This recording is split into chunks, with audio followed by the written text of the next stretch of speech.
Indeed, I'm fearfully and wonderfully made on a Thursday morning. God has not forgotten who you are, who I am. He hasn't forgotten our troubles, our trials, our situation.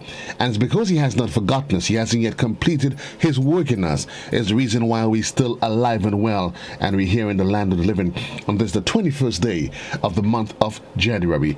Good morning to you, Grenada, Petite Martinique, the rest of the Eastern Caribbean. It is Thursday.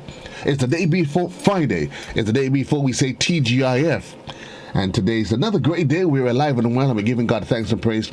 Thanks for waking up with Classic in the morning time. Those of you here at home across the region and in other parts of the diaspora.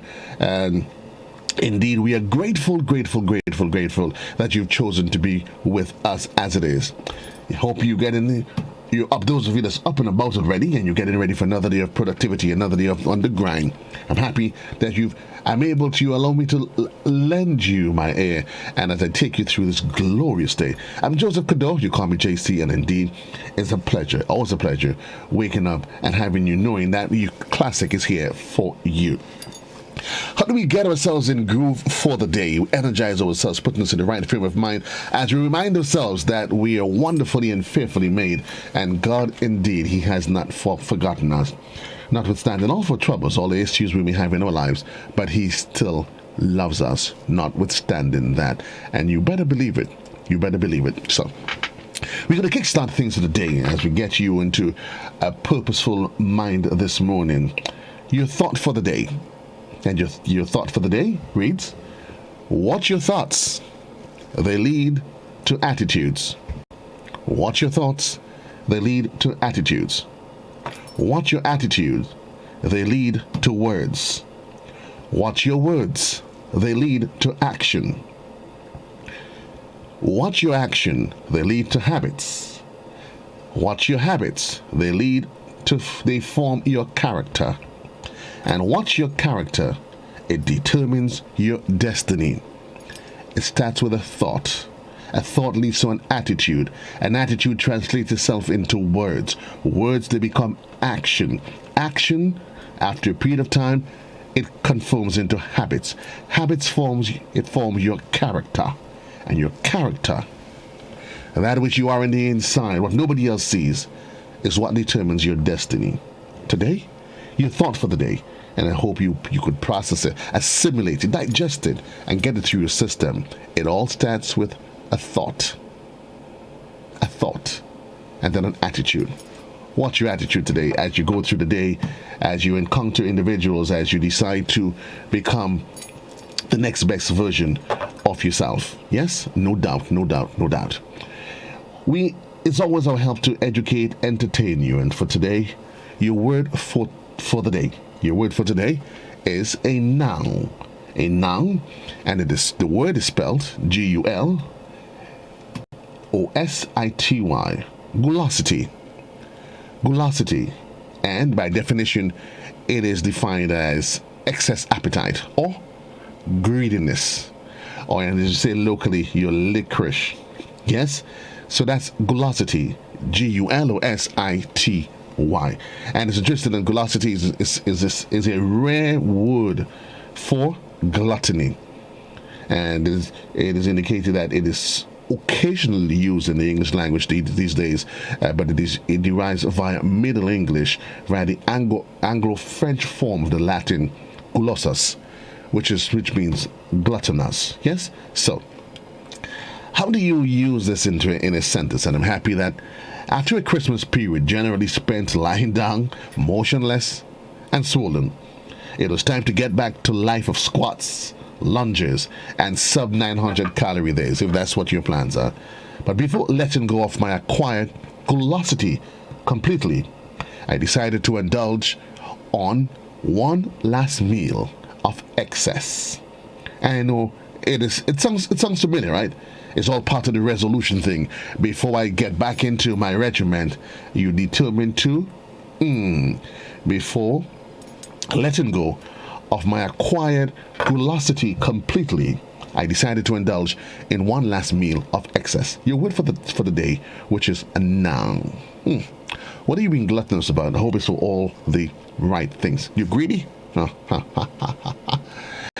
Thursday, it is Thursday. It is Grenada. It is 21 minutes on to the hour of 7 o'clock in the morning time. And before you leave, I just want to encourage you as you go today.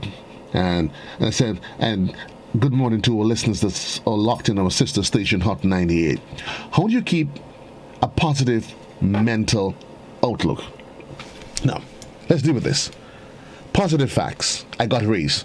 That's the facts. The optimistic person says, everything always work out for me. That's what the optimist says. The pessimist says, my taxes will even get higher now. Same situation. You got to raise a pay. The optimist says, everything always works out for me. The pessimist says, my taxes will even get higher. Now, looking at another scenario, and it's all about how do you consider it. Now, both individuals, they have been exposed to a negative fact. I lost my house keys. The optimist says, I never lose things anytime. Someone probably picked them up for me. That's what the optimist says. I never lose anything. Someone probably picked them up for me. The pessimist says, I always forget everything. I am so distracted. We are all exposed to the same stimulus at different points in time. The question is, how do you react to it? That's new results. That's how we're going to fashion ourselves for today as we get ready to move on with the morning show. Right about now, reminding you in just under 3 minutes, that's quarter to the hour, is a presentation of the morning edition, a production of our News and Current Affairs Department.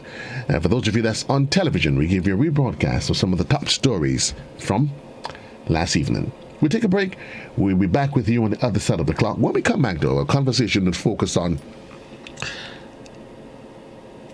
dealing with the transition, COVID as it is, parents, children.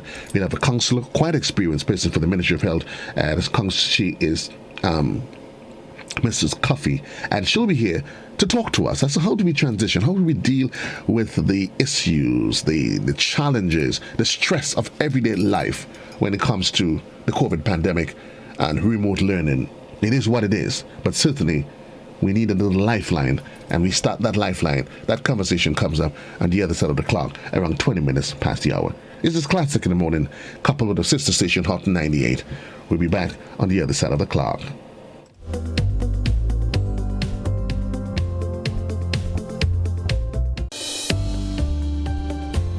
GBN Television News at 7, a pulse on all things Grenadian. Look out for our new features through expanded synergies with our media partners in Barbados, St. Lucia, Jamaica, Trinidad, and beyond. Capturing the latest in news, sports, weather, and entertainment.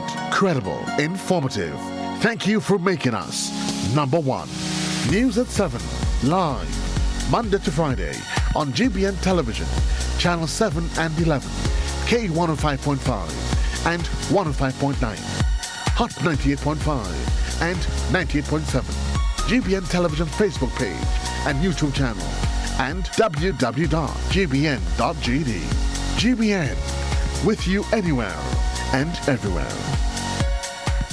Inauguration of the 46th President of the United States was marked by the absence of the outgoing President Donald Trump, who became the first to break tradition by not attending the ceremony. Outgoing Vice President Mike Pence was, however, present, as were former Presidents Barack Obama, Bill Clinton, and George Bush. Joe Biden becomes the oldest president, while Kamala Harris also created history by becoming the first female and first person of color vice president of the United States. Jared Joseph has been following the inauguration. This is America's Day, and this is Democracy's Day, a day of history and hope, of renewal and resolve, was some of the first words of President Joe Biden. Biden took the oath of office on Wednesday during a scaled-down inauguration due to the COVID-19 pandemic. He pledged himself to the cause of uniting the people against all the social issues and the hate, as well as delivering racial justice. This is our historic moment of crisis and challenge, and unity is the path forward. And and we must meet this moment as the United States of America. If we do that, I guarantee you we will not fail. We have never, ever, ever, ever failed in America when we've acted together. And so today, at this time, in this place, let's start afresh, all of us. At varying points of his inaugural speech, President Biden hinted heavily on racial injustice, citing the need to resolve the 400-year issue in order to move forward in the midst of a pandemic. My fellow Americans, in the work ahead of us, we're going to need each other. We need all our strength to persevere through this dark winter. We're entering what may be the toughest and deadliest period of the virus. We must set aside politics and finally face this pandemic as one nation. He called on Americans to listen to each other and work together against the deep forces which divide America, such as extremism, racial injustice, joblessness, white supremacy, among others. Take a measure of me and my heart. If you still disagree, so be it. That's democracy. That's America. The right to dissent peaceably within the guardrails of our republic is perhaps this nation's greatest strength. Yet hear me clearly, disagreement must not lead to disunion. And I pledge this to you. I will be a president for all Americans, all Americans. All individuals attending were adorned with face masks with intense security on the heels of the assault on the U.S. Capitol last week. Biden takes over from Donald Trump at a moment of deep division in the country, which is reeling from COVID-19. I am Gerard Joseph for GBN News. Meanwhile, as President Joe Biden and Vice President Kamala Harris, who has Caribbean roots, were inaugurated into office on Wednesday, there was not the usual fanfare and celebration. Grenadian attorney-at-law Denison George from the Brooklyn Bridge describes the atmosphere in the U.S. On this very cold day today here in the United States, history was made just a few miles away down in Washington when Joe Biden and Kamala Harris take the helm as President and Vice President of the United States. And the mood in the nation is one of hope, one of pride, and to a lot of Americans, it's a sigh of relief to show the world that American democracy is still working, that American democracy is alive and kicking. Especially what happened, what we saw, the world saw on January 6th. If you love America, it's also a good day. Finally, America is sending a message to the world that America is back. America stands for something. The character of America, the image of America being a beacon of hope for so many people around the world is once more. He also highlights the impact the inauguration could have for Caribbean people and immigration. For one, Joe Biden has already made it clear that he supports a path to citizenship for people who are in the country undocumented or without papers.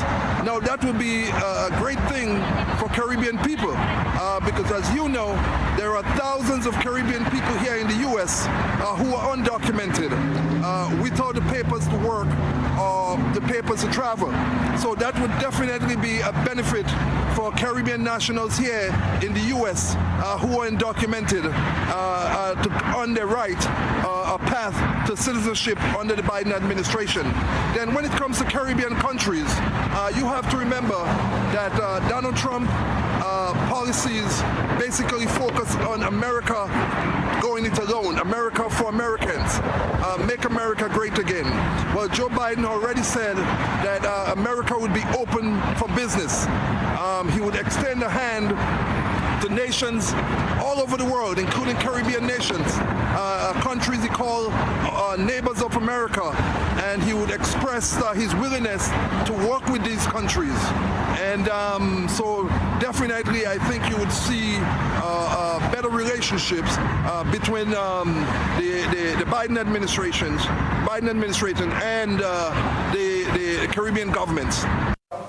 An epileptic patient tells his story with the hope of finding help to his condition and to raise awareness on the challenges he faces. Chrislina John had a face-to-face chat with Akim Wickham.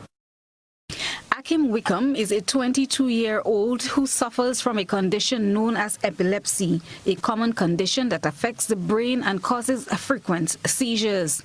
It may be described as a neurological disorder marked by sudden recurrent episodes of sensory disturbance, loss of consciousness, or convulsions associated with abnormal electrical activity in the brain. He first realized his health challenge at the age of 10. Wickham tells GBN that the situation has affected his life and livelihood. It really affected me really bad because at my age 22, I did not finish school. I only reached Form 1, and I cannot walk no way. You understand? So, and I can't really do what I should. I can't go on the beach, nothing as I should. So, it really hampered my life. Wickham claims that while seeking medical attention, it was pointed out by a medical surgeon at the General Hospital that a cyst was detected on his brain and needed to be removed.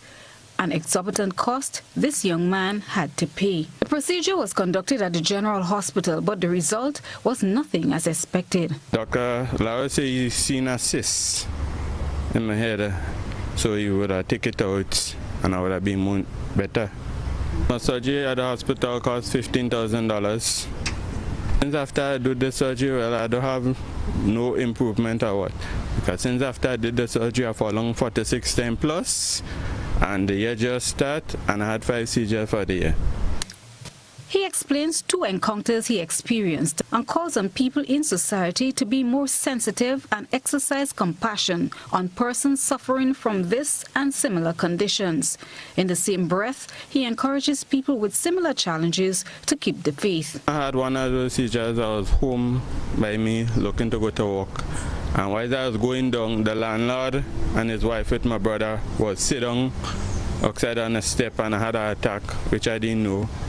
But the neighbor turned and told me the landlord, my brother, and his wife leave me on the ground there, and they go in the back of the garden. So walk in a store, and somebody come in the store and tell the boss, why have he, why they have me walking in the store, because I just suffer the same problem.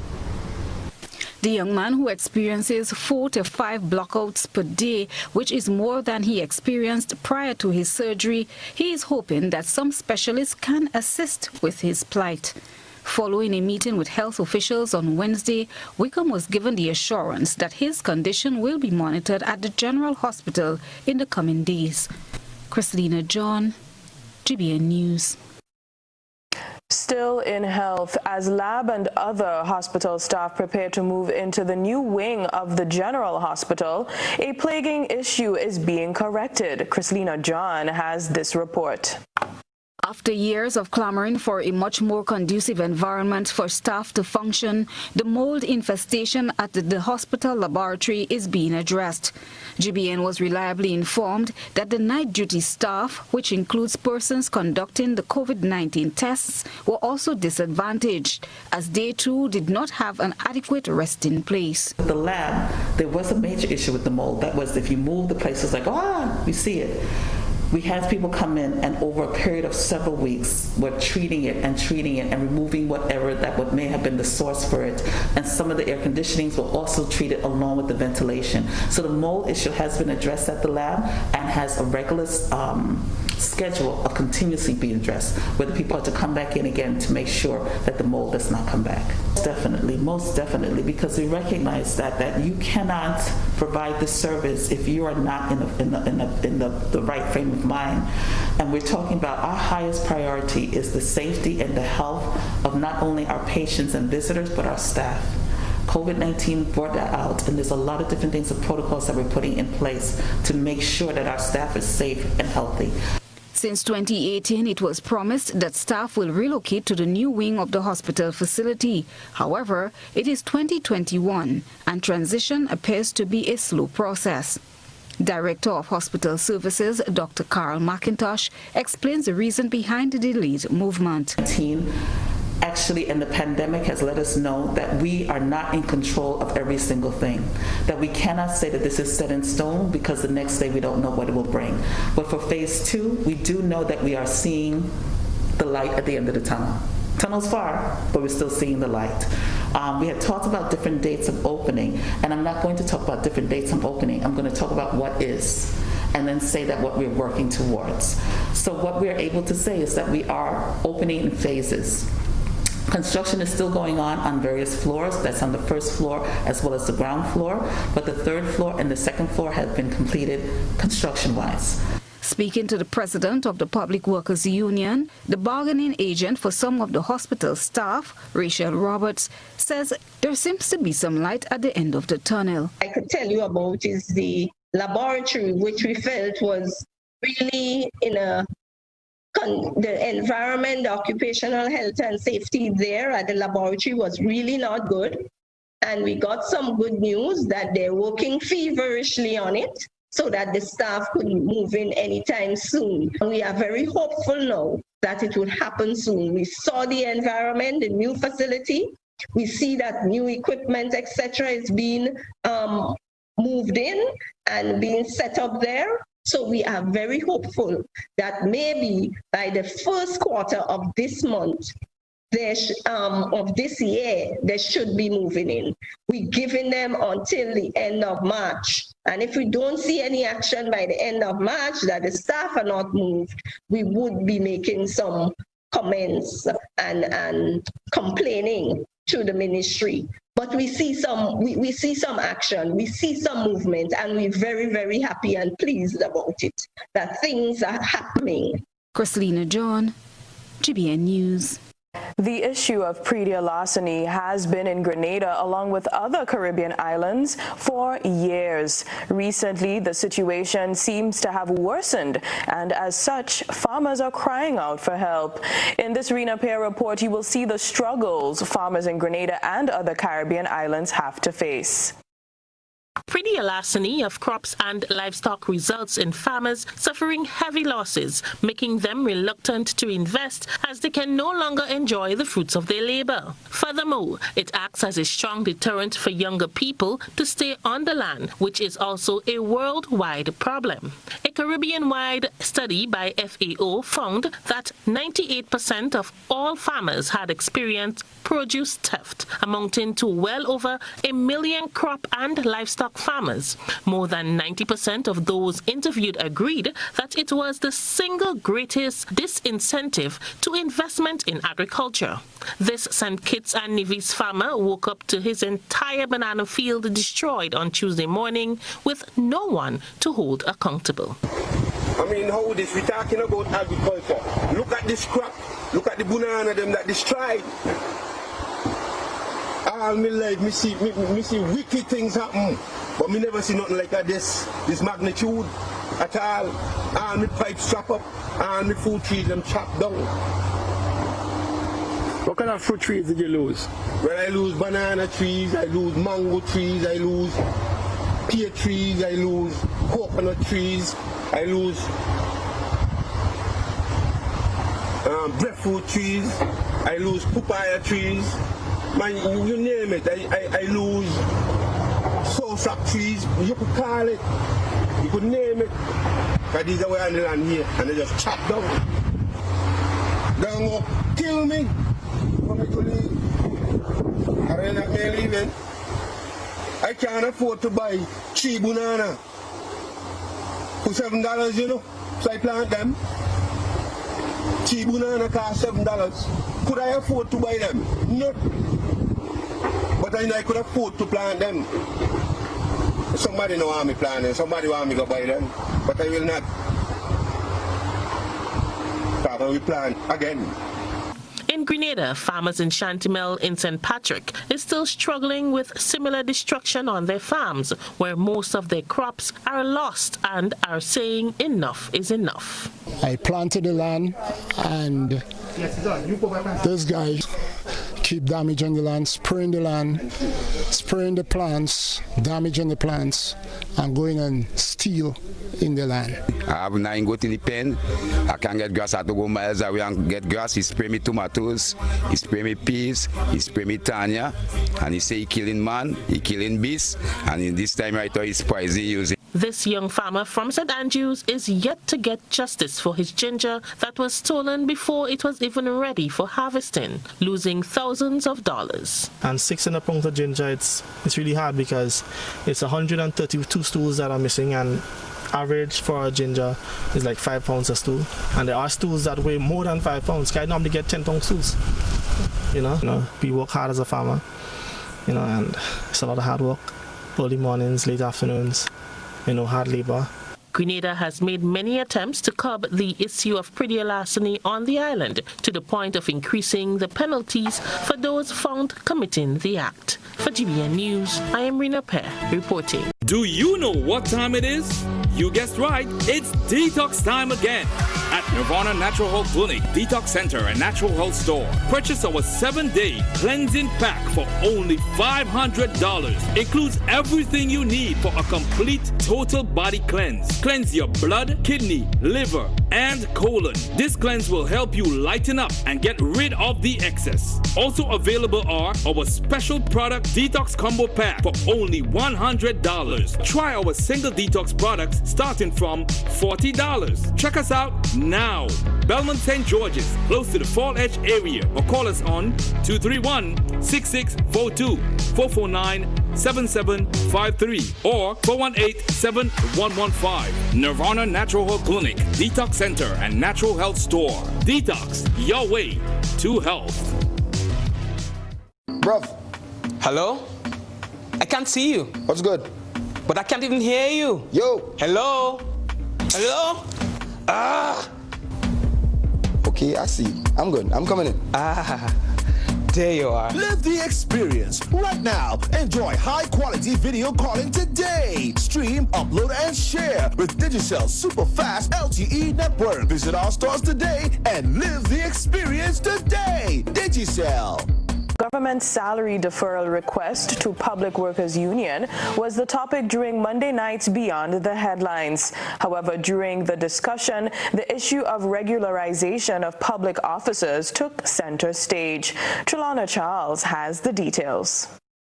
When the government of Grenada requested the deferral of the public officers' 4% salary increase, the Public Works Union was willing to accept on the basis that the contracted members of the union were appointed to permanent positions. President of the Public Workers Union, Rachel Roberts, said more than half of the union's members are contracted. She said the union views this as proof of discrimination. We have more than 50% of our members are on contracts, have no appointment letters, and we have a myriad of problems within our public service on behalf of our public officers who don't know where they are. And we said to government, you know what? Give us this. Help our members. Because if you're saying they are in the front line, you're thanking them every day, and they cannot take thank you to the bank. And we see it as discrimination against our members. Roberts said the government has violated the labor code and now should have to create positions to accommodate workers within the public service. I found a worker on contract for 21 years, and there may even be workers on contract for 25 years. And this is a violation. We always pointed out of Section 29(5) of the labor code, and therefore we know that what has to happen is that government has to create positions within the public service to accommodate workers. Permanent Secretary in the Ministry of Education, Kevin Andel, who was also a guest on the program, said the issue of regularization is being addressed. Presently, what the ministry is doing is collecting the data, verifying the data of the teachers who are now not regularized but temporarily engage in the system. And we are working to present that data to the union so collectively we can chart the way forward in regards to how do we prioritize and how do we go forward as partners in this. The government's position was further backed by Permanent Secretary with responsibility for public administration, Rhonda Jones, who said the government has been taking active steps. She said presently there aren't sufficient positions available to do so for all contracted employees. There is an ongoing policy of regularization of temporary workers. However, we must do it within the parameters that we have to function. We do not have an unlimited number of positions available on the permanent establishment. And so we cannot say en masse that we are going to make every temporary worker permanent. It simply is not feasible. The Public Workers Union, upon noting the government's inability to meet their conditions, has joined the Grenada Union of Teachers in refusing the government's deferral requests altogether. Shawnna Charles, GBN News. 12 Grenadians who received scholarships in late 2019 to start their studies in China are still in Grenada, unsure when they will sit in the classroom of their respective universities. We spoke to Permanent Secretary in the Ministry of Education, Norman Gilbert, to find out what is happening with these students. Rena Pear has this story. When COVID-19 struck the world, 10 of the 12 persons who obtained scholarships to China through the Ministry of Education Scholarship Desk in 2019 had to put their educational journey on pause as it became impossible to enter the foreign land. A year has passed and the students are yet to enter their various classrooms and are unsure when this may happen as COVID-19 continues to lay its mark. According to Permanent Secretary in the Ministry of Education, responsible for Human Resource Development and Information, Norman Gilbert, while this is so, the students have started their undergraduate studies virtually in learning the native language of that country, which is a fundamental requirement in pursuing a degree in the universities. So what has happened for those students who were supposed to be in China? They were engaged by most of the universities to do the one-year language program online, which really prepares them now for entry into the 2021 school in terms of their physical presence. So we do have some students who are currently awaiting communication from their universities as to when they will be able to start in the physical school. But most of them, in fact, we had 12 persons awarded for China. Unfortunately, only 10 persons would have accepted. And those 10 persons are currently awaiting communication from the school as to when they will be able to physically start classes at the various campuses. Gilbert says the safety of all Grenadians is important at this time, as they have been working along with the Chinese embassy to get the students to China as soon as possible. We have challenges flying into China. The embassy has also been able to provide us with updates periodically in terms of flights and flight arrangements that we hope would be able to be all settled within the next few months so that at least these students can take up their physical state in terms of university education, hopefully for the September semester.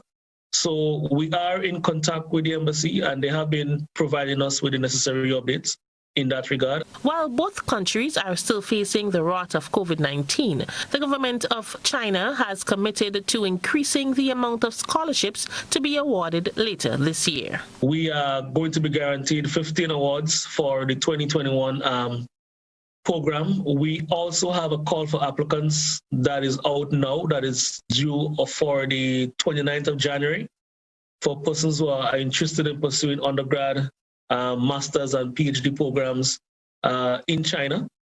We have a number of programs offered as part of the scholarship, which includes engineering, civil engineering, economics. We also have agronomy, etc. And we are basically asking for applicants to ensure that they apply by the deadline given, which is January 29th, for them to be selected to start programs in the 2021 cycle. 2 of the scholarship recipients have opted not to accept the offer. For GBN News, I am Rina Pear reporting.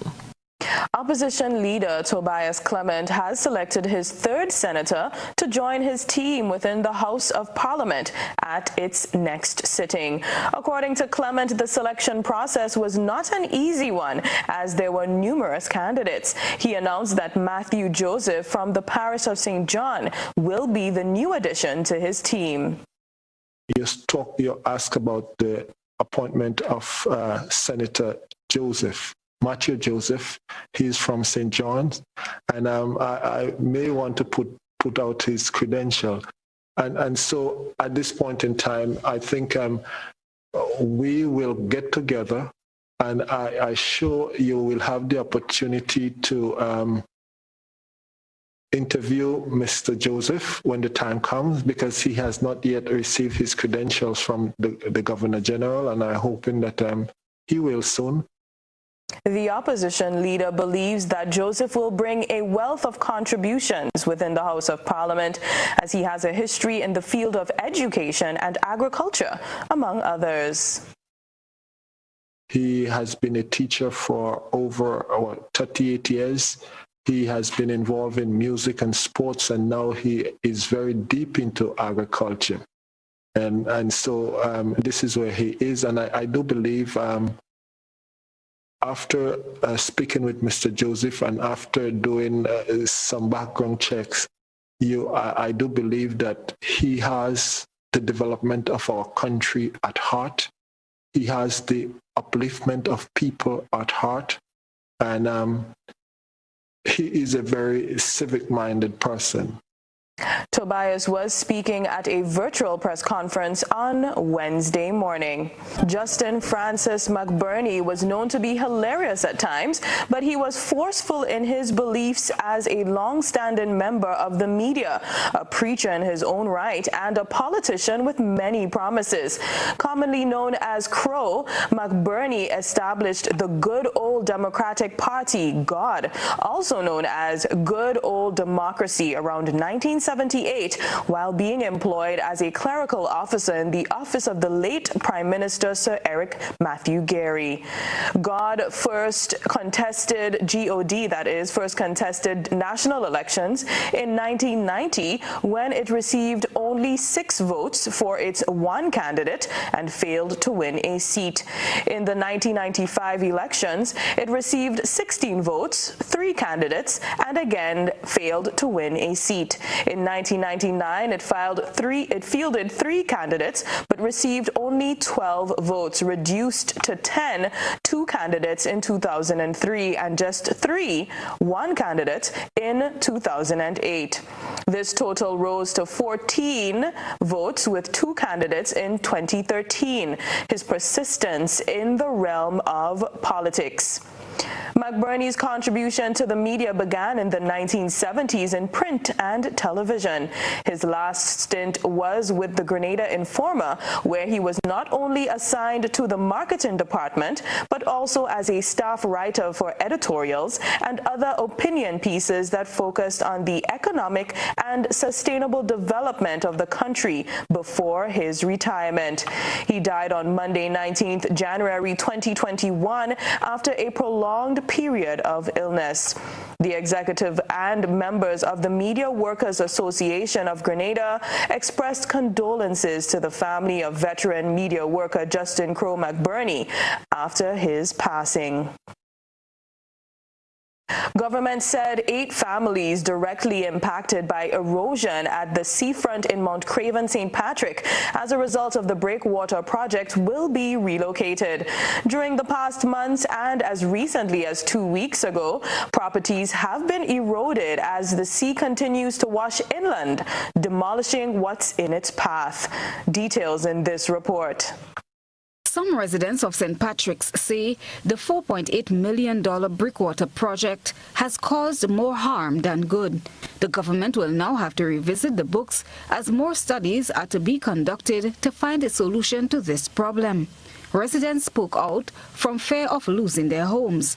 According to reports during a meeting with their parliamentary representative, Anthony Boson, an offer of $8,000 was made to persons to assist in the rebuilding process for people with lands away from the affected area. However, this was not welcomed by some who believe more discussions should take place with residents.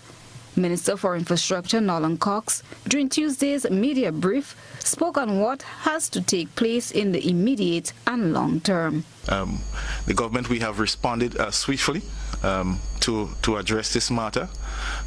We currently have engaged a coastal engineering company who will come in very soon, hopefully within the next 2 to 3 weeks, to conduct a study. The study will take approximately three months to complete, and thereafter we expect to implement work in terms of final response to that coastal erosion.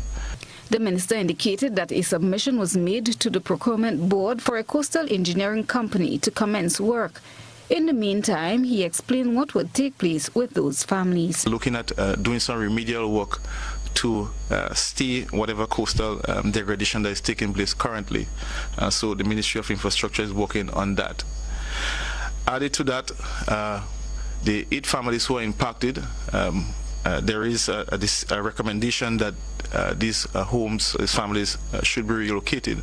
And so we have, through the cabinet, took a decision to provide support, financial support for those 8 families or persons who will be required to relocate. Infrastructure Minister says the Ministry of Social Development is working with families, 3 of whom have opted for a unit in the low-income houses at the villa in St. Patrick's. Construction on the Breakwater project began in July 2016 and came at a cost of $4.6 million. The initial purpose was to protect the coastline from erosion. Christelina John, GBN News. We know that for many people, life is changing dramatically. My family is no different. My daughter is now taking her classes online from home because her school is closed. For the rest of the world, that even the most severe situation can be turned around. But the experience of cities and countries that have pushed back this virus give hope and courage to the rest of the world. During this difficult time, it's important to continue looking after your physical and mental health. This will not only help you in the long term. First, eat a healthy and nutritious diet, which helps your immune system to function properly. Second, limit your alcohol consumption and avoid sugary drinks. Third, don't smoke. Smoking can increase your risk of developing severe disease if you become infected with COVID-19. Fourth, exercise. WHO recommends 30 minutes of physical activity a day for adults and 1 hour a day for children. If your local or national guidelines allow it, go outside for a walk, a run or a ride, and keep a safe distance from others. If you can't leave the house, find an exercise video online, dance to music, do some yoga, or walk up and down the stairs. If you're working at home, make sure you don't sit in the same position for long periods. Get up and take a 3-minute break every 30 minutes. Fifth, look after your mental health. It's normal to feel stressed, confused, and scared during a crisis. Talking to people you know and trust can help. Supporting other people in your community can help you as much as it does them. Check on neighbors, family, and friends. Compassion is a medicine. Listen to music, read a book, or play a game. And try not to read or watch too much news if it makes you anxious. Get your information from reliable sources once or twice a day. COVID-19 is taking so much from us. But it's also giving us something special, the opportunity to come together as one humanity, to work together, to learn together, to grow together. I thank you.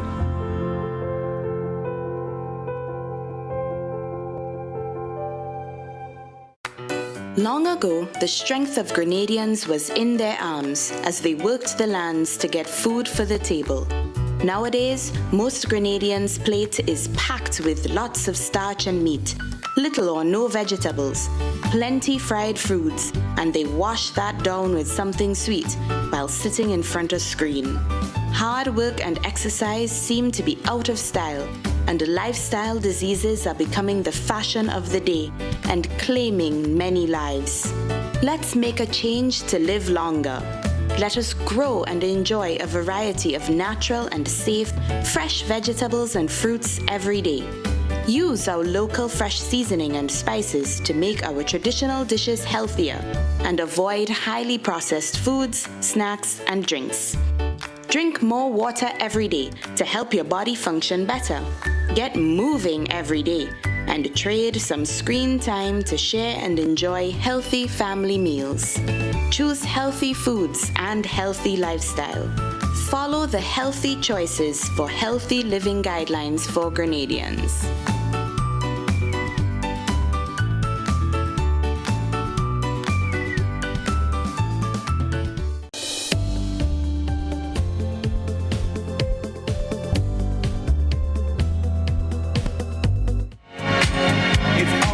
Let's celebrate, Grenada. It is all right to celebrate because you're alive. The fact that you're alive, literally, you should be grateful. And there's enough reasons to celebrate. Here we are, 25 minutes later, and of course we want to connect with you, say thanks for still being part of the program. And those of you that's on television, GBN's Channel 7, Channel 11, just joining us back, and rejoining us. And those of you also in cable on Channel 20, Hot 98 listeners, it's always a pleasure to be with you in the morning. As I intimated to you, my guest this morning is clinical psychologist Shawnna Thomas Cuffie, and she's no stranger to the GBN. I don't know if she's any stranger. If she's a stranger to you, then welcome to the family today. Good morning, Shawnna. Good morning. How are you, Lady Cuffie? I hope you had a good night's rest. Yes, we did. Good morning, Joseph. Good morning, viewers. How is everyone? Everybody is doing fine. Now, Shawnna, the reality of it that there's no denying that, as we keep saying it, COVID-19, it has transitioned us into the next dimension of our life in the context of education specifically. Remote learning was nothing new. So it was on its way, but it has been fast-tracked. But coming with that, with the changes, and changes is not always the easiest thing to accept. There is the adjustment, and there's the challenges that COVID-19 presents for itself, not just for parents, but children, everyone on a whole. Is that a fair assessment of the impact of COVID-19? Yes, that is a very fair assessment. What we find, UNICEF has done a report last year, and one of the pieces of the report happens to do with the situational analysis of students across Latin America, Central America, and the Caribbean, during the lockdown, and more interestingly, for the wider concept, COVID-19. And what they have found, Joseph, is that 45% more of parents experience anxiety. They have found that in a range of 495 study targets, actually 64% of the parents tested high on the axis. Now in psychology, you have something called your axis. You have axis 1, axis 2, and that's just the range of the disorder. And they tested high. They came out high for depression. So it meant that parents are stressing out with the educational realities that they have to transition into in terms of monitoring. Before you were monitoring physically, now you have to monitor not remotely. Some have to monitor remotely because they're at work, but you have to do online monitoring. You have to teach your children no longer, okay, look left, look right, and cross the road, but now you have to tell them, when you're online, do this. When you're online, do not do that. This is what phishing is. Before we knew fish as F-I-S-H. Now there's this phishing, online terminology, P-H-I-S-H-I-N-G. And if you're not aware, if you're not educated and sensitized about the things you should say, the stressors do go up. So the chief education officer of UNICEF has put out a separate report from that report to encourage parents as to how to cope, how to manage, what they can do, how to inform this changing role in terms of remote learning and blended learning for students, and how to stay sane doing it. That's key. You can do it well and go crazy doing it. 64%, that's 64 on the axis. That is pretty high. But either way, the reality is we have to adapt. And note I'm saying we, because we probably all stress at different levels. There's some of us that's able to mask it much and handle it much better than others. But what are some of the daily tips, Shawnna, Ms. Cuffie, that we can implement in our lives and adapt to deal with those daily stresses? Okay, so because we'll be having the conversation a lot, we want to focus today on education, and we want to focus today on routine. All right, so today we're going to focus on routine. So for example, students who are grade 6 and younger, they have to be on a specific routine and a higher monitoring scale. So they really shouldn't be left alone. Right? And if they must be, you have to ensure that there is a neighbor or somebody, and you have to, one, have all the passcodes. You have to have the information to log on the platform that the school is using. Okay? So that should be a routine. They log on every morning at a certain time. If classes start at 9, they must be logged in by 8:30. Half an hour before gives them time to review the subject at hand, take care of any technical difficulties. Even while you're at work, you need to check in. So you make sure, if you don't have Wi-Fi, that students have some data. There are different data plans available. People have to really get creative to make sure that students log on, because registers are being taken. All over the world, registers are being taken. And when students are not seen, it's a red flag. So keep your routine. They wake up and they prepare just like for school. The only thing is they're not putting on the school uniform. So get their minds and bodies prepared. While you're at work too, you make sure. Most times there's a specific area where homework goes. Familiarize yourself with the platform. Don't say, I'm too old for this, I can't learn. No. All of us can learn. We can do this together. And it's not I, Joseph, it's not them. Or they're mine young, they could take on that. Or I just use my phone to make and answer calls. No, you don't. No, you don't. Because when somebody sends a video, you open it. Right. So take time with your student who happens to be your child, and you're like the homeroom teacher because they're home. Familiarize yourself with all parts of the platform. Let me ask you to be figured something that you made mention of as part of presentation. Log in early to take care of whatever challenges there is. And while you would agree that they're not in a formal classroom setting, that may not require them to use their school uniform, quote unquote, online appearance, that is critical, isn't it? Of course, because that goes with your core values. Now, if your core values dictate for you to have integrity, to be responsible, to be tidy, to be neat, to be intelligent, to be clean, right? Practice proper hygiene. Just because nobody's seeing you, smelling you, it doesn't mean you don't have to shower before you get ready for your school, because it is part of routine. So your routine must be kept. And that is good for the students' mental health and their mental organization status.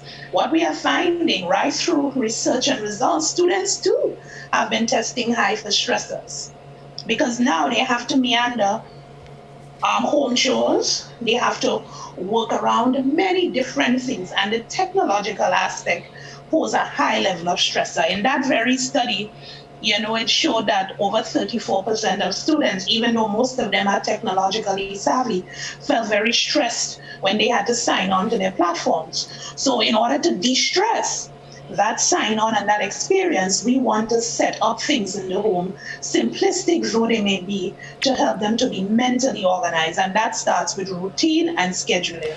And the routine and scheduling, just the same way they have a specific seat in the classroom, I'm assuming you would suggest that between the parents, children, they agree, this is where my study area at home is going to be? Yes.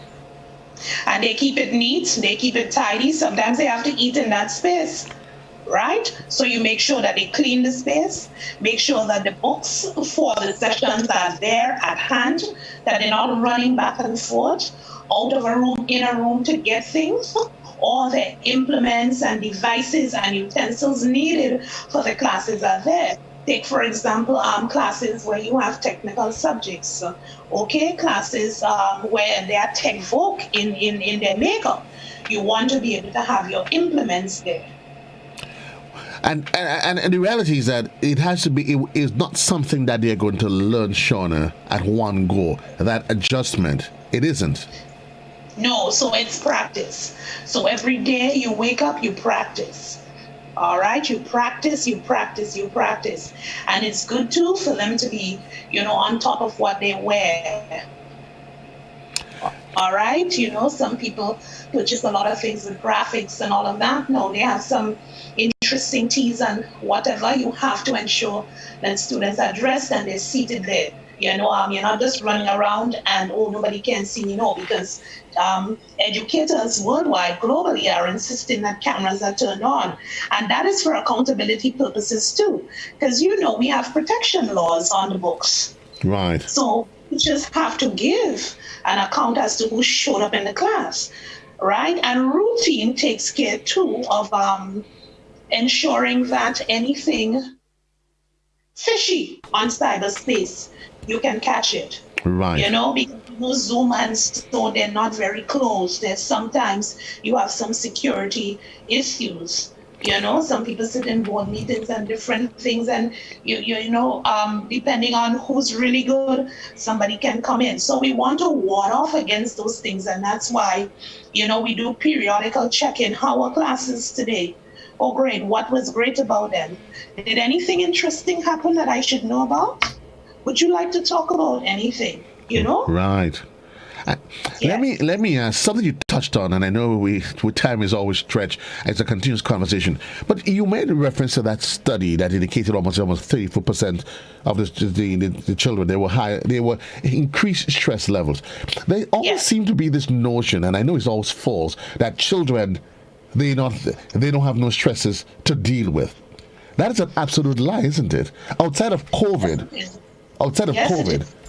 Outside of COVID, everyone experienced stressors.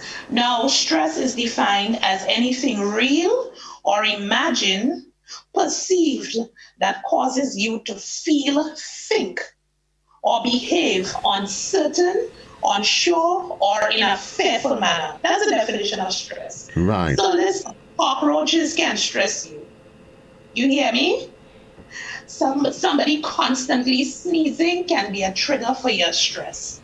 Okay? So everyone, once you're alive, babies are stressed.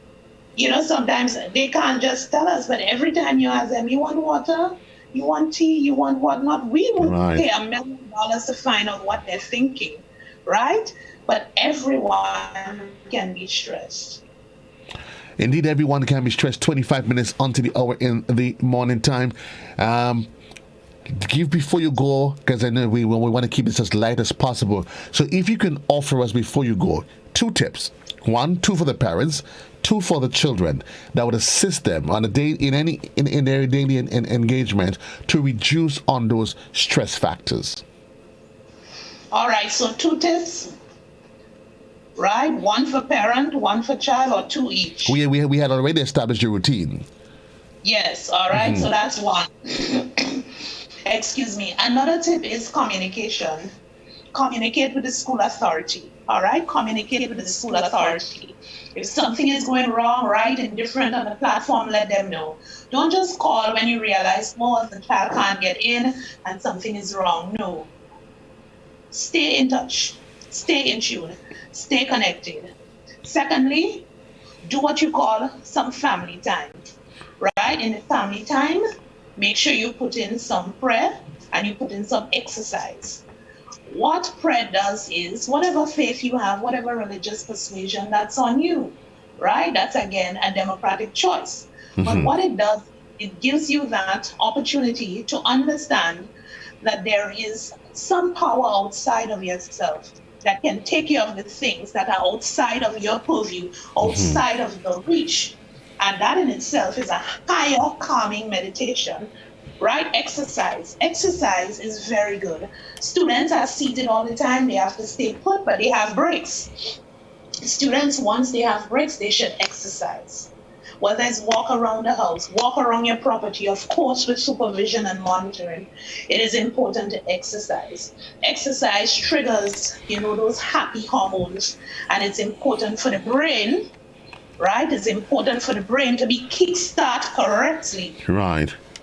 So you exercise. And before you go, I did say we were going to wrap, but and I'm assuming you would agree that it is critically important that while remote learning, the devices they're learning is a learning platform, the internet is there, that they should find a balance as well in how much time they spend, so that when they're on their breaks, the break should not necessarily be in front of those devices, should it? Right. So one of the things that another study showed, it's called Smart Parenting. Smart Parenting Inc. showed that it's important for parents to do a home schedule in tune with the home schedule and put it as part of the routine. So if they have 3 breaks, first break would be eat. Right. Maybe something around the house. So you straighten up your area, you change, you break the routine off just sitting. They share that the second thing, an exercise break too. You do some stretches. Some people recommend some yoga. The third break could be meditation. You do some music. You make phone calls in between too. Check in with parents, check in with caregivers. Screen time of over an hour and a half at any period is frowned upon. Right? We want to gauge against prolonged screen time, because prolonged screen time makes the student feel pretty much comatose. You're just there. And that is not healthy. So you have to break it up in chunks. And that is great too for their mental health, their academic experience, and their holistic development during this very difficult time. Indeed, it is a difficult time, and in difficult times we require special adjustments. Thank you, to my guest, Shawnna Thomas, Cuffie, clinical psychologist.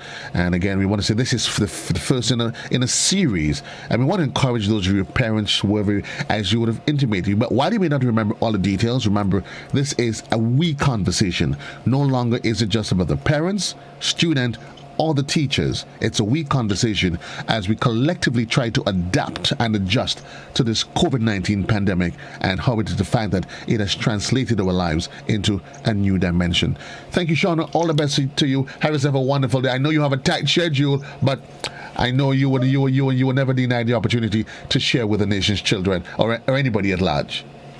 Yes, thank you, and have a great one. Thank you, viewers. All the best to you. 20 minutes on to the hour in the morning time, 20 minutes on to 8. We take a quick commercial break, and then we'll be right back, right here on Classic.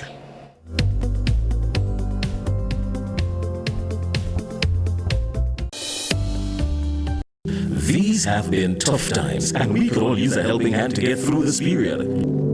GUT Credit Union gives you the opportunity to do just that without a worry. What are you looking forward to? A relaxing staycation? Brand new appliances or devices? Consolidating your debt to get more money in your pocket? Not a member? No worries. Come in and find out how you too can make the most of this offer. Or visit us today. Yes, you can have a brighter Christmas season with GUT Credit Union. GUT Credit Union. It's where you belong.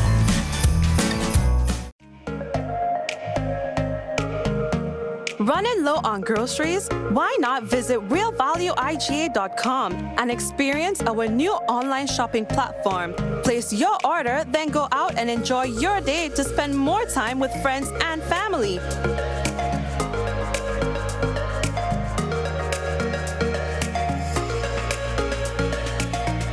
Delivery available within select locations or in-store pickup available. Sounds simple, right? It is. Stress less, live more with Real Value IGA online store, where good food begins. Do you know what time it is? You guessed right, it's detox time again. At Nirvana Natural Health Clinic, Detox Center and Natural Health Store. Purchase our 7-day cleansing pack for only $500. Includes everything you need for a complete total body cleanse. Cleanse your blood, kidney, liver, and colon. This cleanse will help you lighten up and get rid of the excess. Also available are our special product Detox Combo Pack for only $100. Try our single detox products starting from $40. Check us out now. Belmont St. George's, close to the Fall Edge area, or call us on 231-6642, 449-7753, or 418-7115. Nirvana Natural Health Clinic, Detox Center, and Natural Health Store. Detox, your way to health. Get Rubigas. Get cooking. Rubigas, clean, safe, and reliable LPG is the perfect solution for your commercial and everyday needs. For cooking at home or barbecuing, choose Rubigas LPG cylinders. Available in a variety of sizes from 20 to 100-pound cylinders. Rubigas LPG, clean, safe, reliable. Are you cooking with Rubigas? Get Rubis, get going. Protect yourself and our community from COVID-19.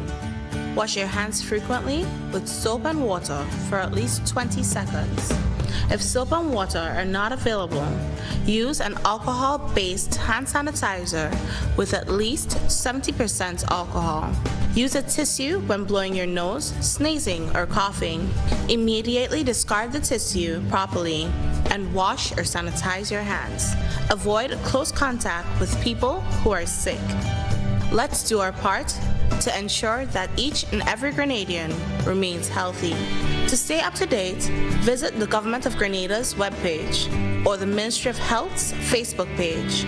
For more information, contact the Ministry of Health's hotline by calling 53-VIRUS. This has been a public service announcement brought to you by the Ministry of Health.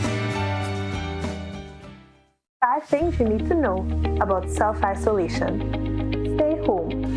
If you are told to self-isolate, it means staying at home, not going to work, school, or other public places, and you should not have any visitors. Separate yourself. If you live with others, then you need to stay in a well-ventilated bedroom with the doors shut. If you have to share a bathroom, then use it after everyone else. Don't share towels and toiletries, as this may put others at risk. Call ahead. If you develop symptoms such as a fever or cough, then seek advice first by calling the Ministry of Health's hotline at 538-4787 or 458-4787. Please do not show up at a medical center or hospital, as this may put others at risk. Take care with waste. If you test positive, your waste should be double bagged and disposed of separately. Create a buddy system. If you live on your own, you can plan with friends and family to check in with each other and run essential errands if one becomes sick. Once sick, they should leave groceries on the doorstep. Why it's important. COVID-19 causes a mild illness for 4 out of 5 persons. Self-isolating will help protect the older generation and those who may have underlying health problems from getting infected.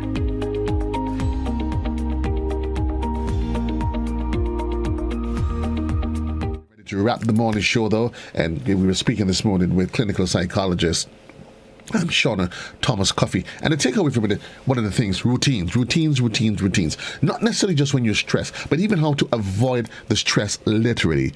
Give yourself a framework. Even what time you go to sleep, what time you decide to wake.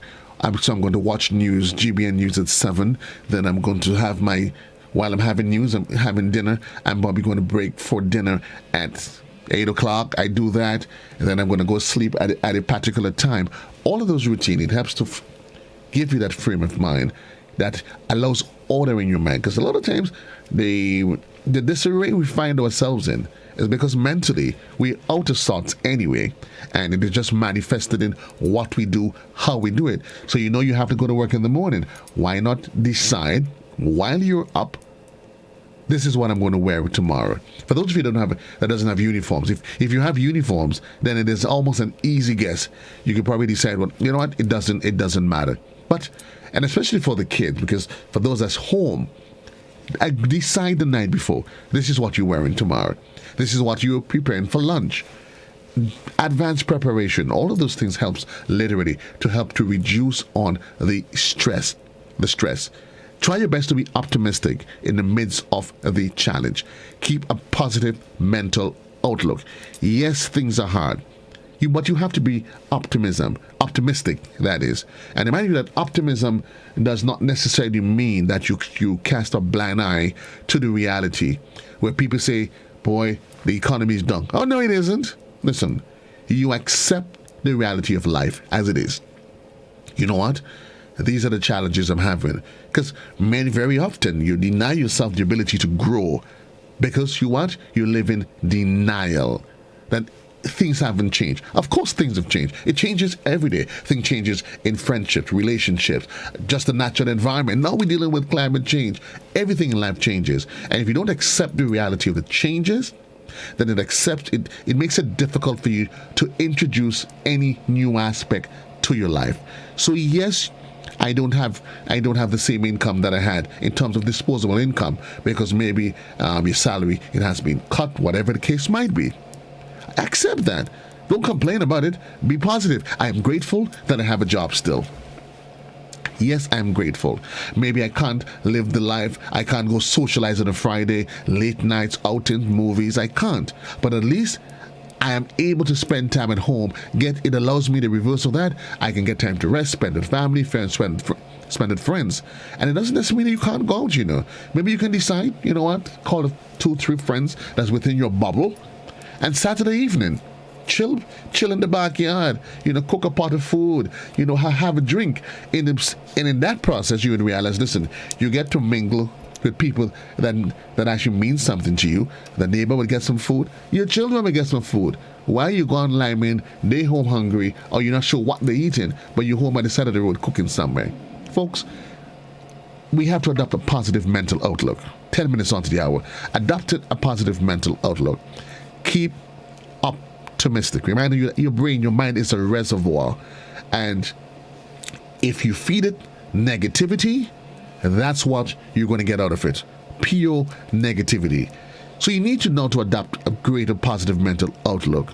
That, listen, is my cup half empty or is it half full? See yourself as making progress. There might be a little setback. Set yourself goals.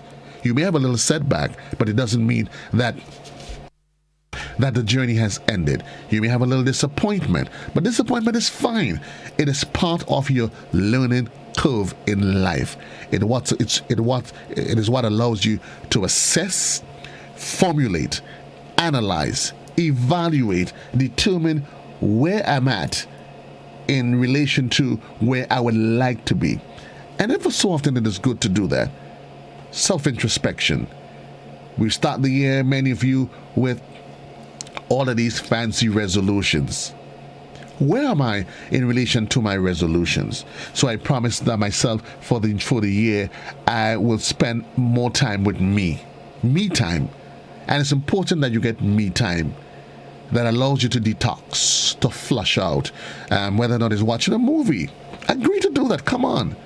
Just watch a movie. Listen. Go on Netflix, go YouTube, go wherever you are. Take a half an hour and watch a good dose of Sanford and Sons. or a good dose of Barney, a good dose of maybe what you like, cartoons. But find something that allows you to detox. Because if not, you find yourself, you get angry. You keep fuming, and you're building up, and you're building up, and you're building up. And then one day, you go poof. And then the whole world is at, ooh, what happened to Joseph? I didn't know he was this kind of guy. Folks, you got to find a way, ever so often, just to exhale. Exhale. Commit to yourself that today you determine, you resolve that I will become a better person. Little, tiny steps. You may not get it all right today. And I want to encourage you during this COVID-19 period, as you make you on your way, you're on the job already, you're probably on the bus, you're in the private transport. Manage the people within your bubble. It's a really, really good time, though, to realize, you know what? You see this one, this isn't really making sense, you know. And maybe because COVID has all these restrictions that allows you not to for the mingling, maybe it's a good time to start to realize, you know what? COVID caused it. But come you don't call me anyway? Boy, girl, COVID. Yeah. Flush some of the people that's in your life that comes with the negative vibes and the heavy burden of everything else. And surround yourself with people that would encourage you, that would speak truth to power, tell you and be honest with you. You know, Joe, you're not what you used to. You don't laugh as you used to. And then ask yourself, why am I not laughing? Then you got to realize that you've succumbed a little bit to the challenges of COVID-19 and everything that else that goes with it. Folks, I got to leave you today. It's always a pleasure being here with you. According to Blossom's word, she used to say, preparate you. I'm just joking with that. I want to prepare you because reminding you that the good Lord's will and Blossom is going to be back with you next week. So I'm allowing you to adjust, remember, because we got used to this routine for the last 3 weeks that every morning you hear me. I want to get you, rethink, reposition yourself that, okay, we're making the transition where JC is no longer there in the morning, the early morning, but he goes back to the mid-morning. It's a pleasure, always a pleasure being with you. Those of you that's locked in on Classic, always a pleasure. GBN Television, always a pleasure. Stay with us. We continued with you. I'll rejoin you in television at the top, not the top of the hour, sorry. The top of the hour is going to be a bulletin of news, but I'll be back with you at 9 on television for To The Point. Until then, folks, so long, everybody. JC loves you. I'm out of here for now.